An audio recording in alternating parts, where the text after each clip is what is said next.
প্রিয় দর্শক, স্বাগত জানাচ্ছি সারাদিনের সংবাদে প্রতিদিনের আয়োজন রাত 11টার শীর্ষ সংবাদে। সারা বিশ্বের গুরুত্বপূর্ণ সব সংবাদের শিরোনাম জেনে নিন শুরুতেই। ছাত্র উপদেষ্টা নাহিদ আসিফ পদত্যাগ করতে যাচ্ছেন শীঘ্রই। টিউলিপ টেরিস সহ 4 বিলাসবহুল বাংলো বাড়ির সন্ধান, অনুসন্ধানে দুদক। এবার এস আলমের 58 একর জমি ক্রোকের আদেশ, দাম 368 কোটি টাকা।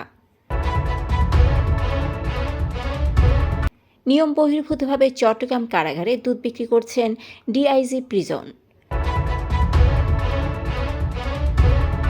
7 কলেজের জন্য নতুন বিশ্ববিদ্যালয়ের নাম হতে পারে জুলাই 36 বিশ্ববিদ্যালয়। যুক্তরাষ্ট্রে মাঝ আকাশে হেলিকপ্টার ও বিমানের সংঘর্ষ, 18 জনের মরদেহ উদ্ধার। সংবিধান স্থগিত করে আহমেদ আল শারাকে সিরিয়ার অন্তর্বর্তী প্রেসিডেন্ট ঘোষণা। দেশে গরিব মানুষ সবচেয়ে বেশি বরিশালে, সর্বনিম্ন চট্টগ্রামে। 6 মাসের রাজস্ব ঘাটতি 58,000 কোটি টাকা। আওয়ামী লীগ নিষিদ্ধ করে দ্রুত নেতাকর্মীদের বিচার চাইলেন হাসনাত। প্রিয় দর্শক, এবারে জেনে নিন বিস্তারিত। ফ্যাশন ব্র্যান্ড মানে আর্ট।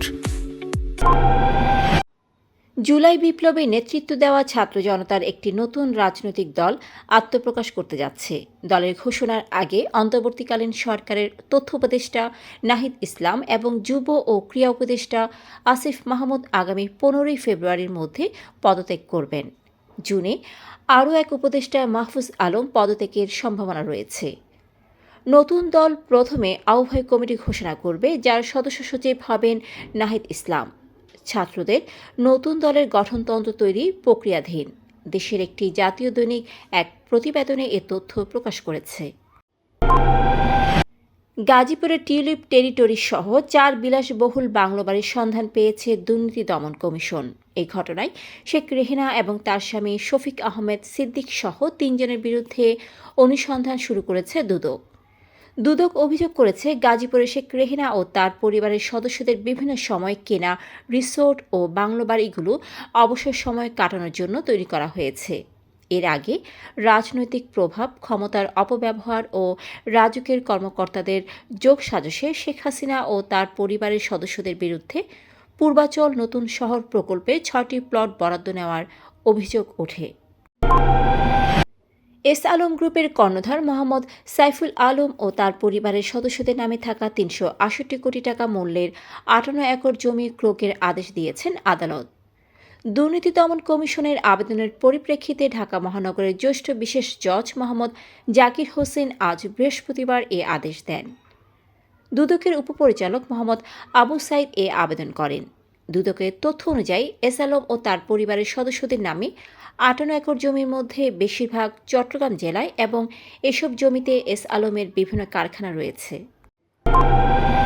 চট্টগ্রাম বিভাগের কারা উপমহাপরিদর্শক টিপু সুলতান চট্টগ্রাম কেন্দ্রীয় কারাগারের বন্দীদের জন্য অবৈধভাবে নিজের খামারের গরুর দুধ সরবরাহ করছেন। তিনি এই দুধ বাজার মূল্যের চেয়ে বেশি দামে কারাগারে বিক্রি করছেন, যা কারাবিধির বিরুদ্ধে। সাবেক কারা কর্মকর্তারা সতর্ক করেছেন যে এইভাবে তরল দুধ সরবরাহ স্বাস্থ্য ঝুঁকি সৃষ্টি করতে পারে। ডিআইজি প্রিজনের কার্যালয় চট্টগ্রাম কেন্দ্রীয় কারাগারের কাছে লালদিঘির পাড়ে অবস্থিত। তার বাংলোর সামনে 13টি গরু বাছুর পালন করছেন, যেগুলোর দেখভাল করে 4 জন পরিচ্ছন্নতা কর্মী। এই কারণে কারাগারের বাকি পরিচ্ছন্নতা কর্মীরা 5,000 বন্দীর পরিচ্ছন্নতার কাজে বিপর্যস্ত হচ্ছেন। রাজধানীর 7টি সরকারি বড় কলেজের জন্য পৃথক বিশ্ববিদ্যালয় প্রতিষ্ঠার পরিকল্পনায় নাম হিসেবে জুলাই 36 বিশ্ববিদ্যালয় প্রস্তাব করেছে বিশ্ববিদ্যালয় মঞ্জুরি কমিশনের চেয়ারম্যান অধ্যাপক এস.এম.এ. ফায়েজের নেতৃত্বাধীন কমিটি। শিক্ষার্থীদের মতামত অনুযায়ী এই নাম গ্রহণ করা হতে পারে। আজ ইউজিসির চেয়ারম্যান অধ্যাপক এস.এম.এ. ফায়েজ এবং কমিটির 3 সদস্য শিক্ষা উপদেষ্টা অধ্যাপক ওয়াহিদ উদ্দিন মাহমুদের সঙ্গে বৈঠক করেন, যেখানে এই নাম প্রস্তাব করা হয়। ওয়াশিংটনের রিগান ন্যাশনাল এয়ারপোর্টে বুধবার অবতরণের সময় সামরিক হেলিকপ্টারের সঙ্গে সংঘর্ষের শিকার বিমানটিতে ৬০ জন যাত্রী ও ৪ জন ক্রু ছিলেন বলে জানিয়েছে বার্তা সংস্থা সিএনএন। বার্তা সংস্থা সিনহুয়ার এক প্রতিবেদনে বলা হয়, দুর্ঘটনার পর পোটোম্যাক নদী থেকে ১৮ জনের লাশ উদ্ধার করা হয়েছে। এছাড়া আরও ৪ জনকে উদ্ধার করা হয়েছে। উদ্ধার কাজ এখনও চলছে। যুক্তরাষ্ট্রের ফেডারেল এভিয়েশন অ্যাডমিনিস্ট্রেশন এই তথ্য নিশ্চিত করেছে। এছাড়া সৌদি আরবের সড়ক দুর্ঘটনায় ১৫ জনের প্রাণহানির ঘটনা ঘটেছে। প্রায় ২ মাস আগে বাশার আল আসাদকে হটানোর পর সিরিয়ার অন্তর্বর্তী প্রেসিডেন্ট হিসেবে নিযুক্ত হয়েছেন আহমেদ আল শারা। সিরিয়ার রাষ্ট্রীয় মিডিয়া এবং আল জাজিরা জানিয়েছে, সিরিয়ার নতুন ডি-ফ্যাক্টো সরকারের সামরিক অপারেশন বিভাগের মুখপাত্র হাসান আবদেল ঘানি এ তথ্য নিশ্চিত করেছেন। শারা সিরিয়ার সংবিধান নিয়ে সিদ্ধান্ত না হওয়া পর্যন্ত একটি অস্থায়ী আইন পরিষদের দায়িত্বে থাকবেন, তবে তার প্রেসিডেন্ট হিসেবে দায়িত্ব পালন কতদিন থাকবে তা স্পষ্ট হয়নি। দেশের সবচেয়ে বেশি দারিদ্র মানুষের বসবাস এখন বরিশাল বিভাগে ২৬.৬%, আর চট্টগ্রাম বিভাগে সবচেয়ে কম দারিদ্রতার হার ১৫.২%। বৃহস্পতিবার বাংলাদেশ পরিসংখ্যান ব্যুরো প্রকাশিত বাংলাদেশের দারিদ্র মানচিত্র ২০২২-এ এ তথ্য উঠে এসেছে। এ মানচিত্রে বলা হচ্ছে, দেশের ১৯.২% মানুষ দারিদ্র সীমার নিচে বসবাস করছে। শহরে দারিদ্র্যের হার ১৬.৫% হলেও গ্রামে যেটি ২০%-এরও বেশি। মূল্য সংযোজন কর সরকারের রাজস্ব আয়ের সবচেয়ে বড় খাত হলেও ব্যবসায়ী ও কর্মকর্তার যোগসাজশ, ঘুষ, অনিয়ম এবং দুর্নীতির কারণে বেশিরভাগ ভ্যাট আদায় হয় না। এফবিসিসিআই এর আওতায় ৩.৫ কোটি ব্যবসায়ী তালিকাভুক্ত থাকলেও সরকারি রেকর্ডে ভ্যাট নিবন্ধিত প্রতিষ্ঠান মাত্র ৫.৫ লাখ এবং তাদেরও সবাই রিটার্ন দেয় না। ফলে ৬ মাসের রাজস্ব ঘাটতি ৫৮,০০০ কোটি টাকা ছাড়িয়েছে।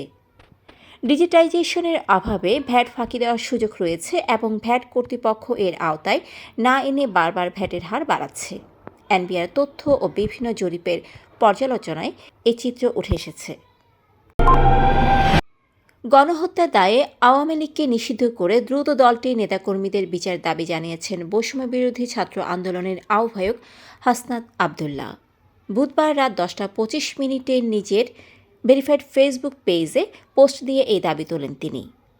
ফেসবুক পোস্টে হাসনাত লিখেন, রন্ধে রন্ধে সুশীলতা দিন শেষে আমাদের কাল হয়ে দাঁড়িয়েছে। বিপ্লব পরবর্তী সময়ে সিরিয়ার যে পরিস্থিতিতে মাত্র ৩ দিনেই আসাদ সরকারের ৩৫ জন কর্মকর্তার মৃত্যুদণ্ড কার্যকর করা হয়েছে, ঠিক সেই পরিস্থিতিতে জুলাই গণ অভ্যুত্থান সফল হওয়ার ৫ মাস পেরিয়ে গেলেও ফ্যাসিস্ট হাসিনার ঘনিষ্ঠ এবং ফ্যাসিবাদের মদতদাতা একজন নেতাকর্মীরও বিচার হয়নি। এছাড়াও একই দাবিতে দেশের বিভিন্ন জায়গার বিক্ষোভ ও অনশন কর্মসূচি পালন করেছে সংগঠনটির নেতাকর্মীরা। দর্শক, এতক্ষণ আমাদের সাথে থাকার জন্য ধন্যবাদ।